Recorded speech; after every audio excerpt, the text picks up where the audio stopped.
నా పేరు ముత్తే Sampath Kumar, son of Rajaiah. మాది ముత్తారం మండలం మచ్చిపేట గ్రామం. నాకు మా గ్రామంలో సర్వే నంబర్ 32లో 6 ఎకరాలు 28 గుంటల భూమి కలదు.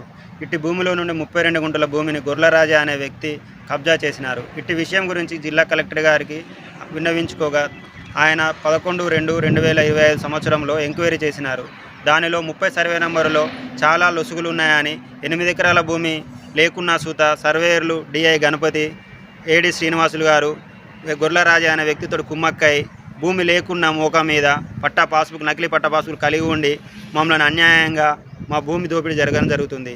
ఇటు విషయం గురించి ఎన్నో మార్లు కోయా శ్రీహర్ష గారికి విన్నవించుకోగా ఆయన 5/5/2025 రోజున మా భూమిని రీసర్వే చేయాలని సర్వేయర్ చారి గారిని నియమించినారు.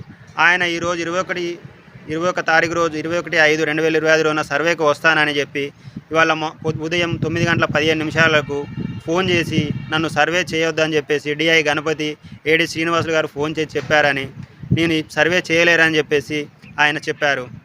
ఇట్టి విషయం గురించి మాకు మళ్ళీ న్యాయం జరుగుతుంది, న్యాయం అనేది ఎప్పటికి గెలుస్తుందని చెప్పేసి మళ్ళీ కలెక్టర్ గారి దగ్గరికి వచ్చి మళ్ళీ వినతి పత్రం అప్పచెప్పినాం.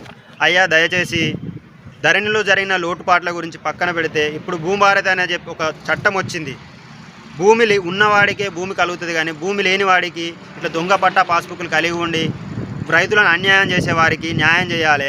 ఈ దొంగ పట్టా పాస్బుక్లు కలిగి ఉన్న వారి మీద తగిన చర్యలు తీసుకోవాలి. అదేవిధంగా వారికి సహాయం చేస్తున్న ఇటువంటి డిఐ గణపతి, ఏడి శ్రీనివాస్ గారి మీద తగిన చర్యలు తీసుకొని వారిని తక్షణమే ఉద్యోగాల నుంచి తీసివేసవలసిందిగా, మాలాంటి రైతులకు న్యాయం చేయవలసిందిగా మేము కోరుకుంటున్నాం.